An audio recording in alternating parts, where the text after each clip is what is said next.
Hey y'all, hey, it's your girl Nurse T, and I am here with another video. If you're new to my channel, welcome. Please don't forget to hit that subscribe button.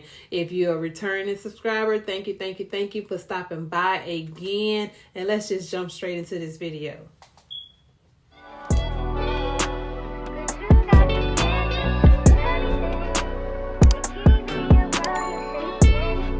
Tell by the title, we're going to be talking about 6 reasons why you should avoid bedside nursing.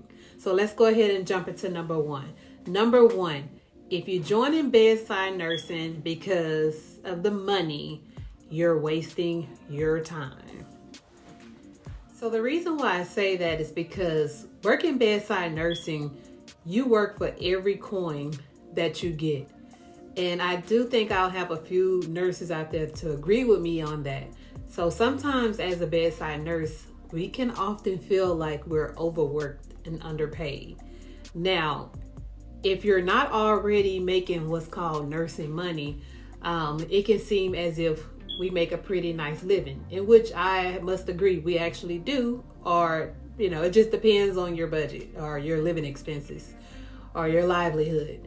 But I would like to say that when I go to work and I work bedside nursing, I work for every coin that I make. Now, any job that you have, there will be some form of stress.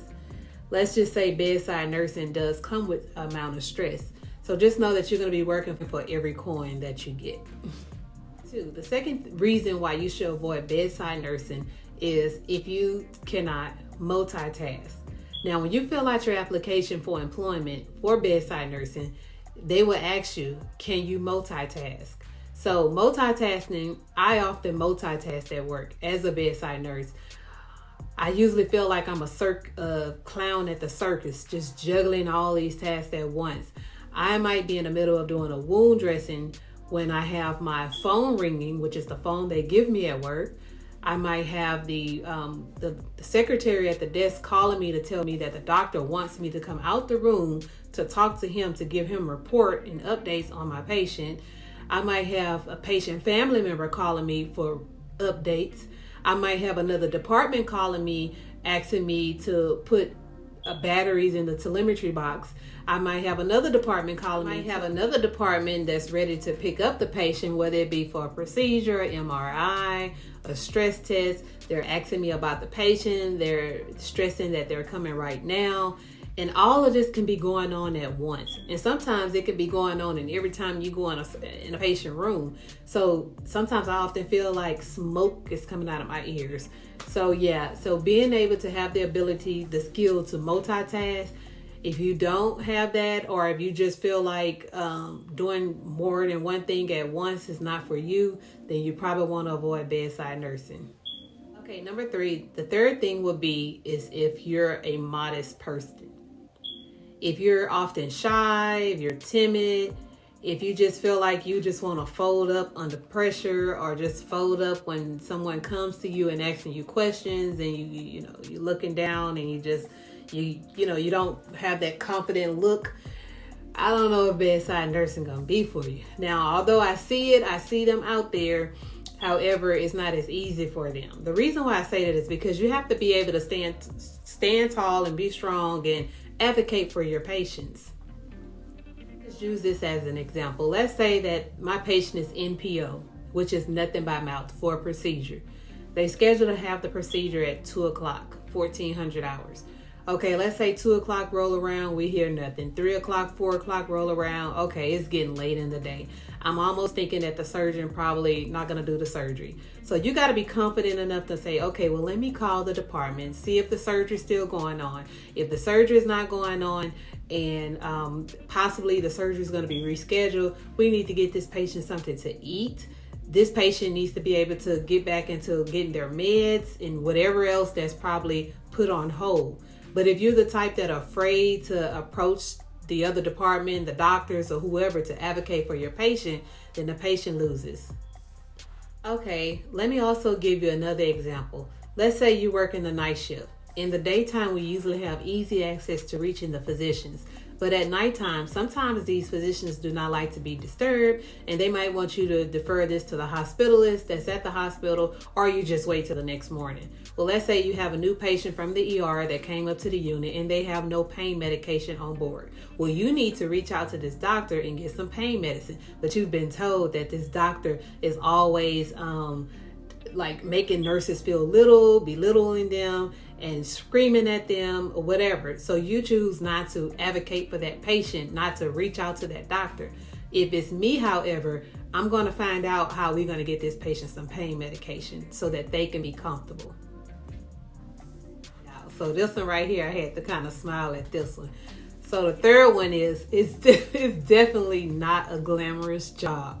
So if you decide you want to become a nurse because you like putting on scrubs, you like wearing that stethoscope, you might even like wearing the little tool organizer bag, the one that I had, the one I showed you in my other video. But yeah, you might just like the look of the nurse. You know, we tend to have that look to us or whatever. But anyways, it's definitely not a glamorous job. Okay, so the reason why I say this is because we're emptying bedpans, we're draining Foley bags, we're squeezing JP drains with blood coming out, we're taking care of patients when they're sick and nauseous and throwing up everywhere. Of course, recently you've seen that we've been exposing ourselves back and forth numerous times to COVID. Now you got this monkeypox stuff that's out there. Then sometimes we have patients that come in with drains, not drains, let's say ostomy bags, let's say a colostomy for number one. So I'm laughing because of my student, and if you're watching this video, I just can't help but to remember her standing at the door, like looking at the colostomy bag. It's just not something she wanted to be a part of. But yeah, so the job will not always be glamorous, and if it's your patient, as the nurse, you will be responsible for cleaning that colostomy bag. Okay, so my next reason will be if you cannot tolerate stress. As I told you once before, yes, this job can be very stressful. At the end, it's very rewarding if that's the reason why you went into it. But if you went into it for the money, then no, the stress would not, you're not going to want to tolerate the stress. But it can be very stressful. And like I said, every job has its certain amount of stress, but with nursing, it's a stress ball of its own. Now, if you encounter enough stress that make you want to go jump off the bridge, then you need to be doing something different.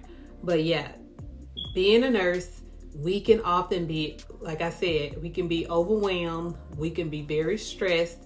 And a lot of time it could be physically, mentally, and emotionally draining to your body. All right, y'all, let's just go ahead and jump into number 6. Now, before I get into number 6, if you haven't already, go ahead and hit that thumbs up if you're liking what you see. If you made it this far, you might be a little interested in what I have to say. So go ahead and hit that like button just so the algorithm can keep me out there so other people can be exposed to my channel. So let's go ahead and jump into number 6. Number 6, this might spook you out a little bit, but if you don't like working with the deceased, the dead, then the bedside might not be for you. Now, I'm just going to pray that you're not on a unit where you're having patients dying every day unless you're working with the hospice patients. But if you are working on a med-surg unit, chances are there will probably be a code blue, and sometimes those codes are unsuccessful, and you might end up with a deceased patient. Or you might have a patient coming in and they are do not resuscitate, and pretty much, yeah, they hit their ending and you're their nurse. So you're going to be responsible for life after death. Well, not life after death, but care after death.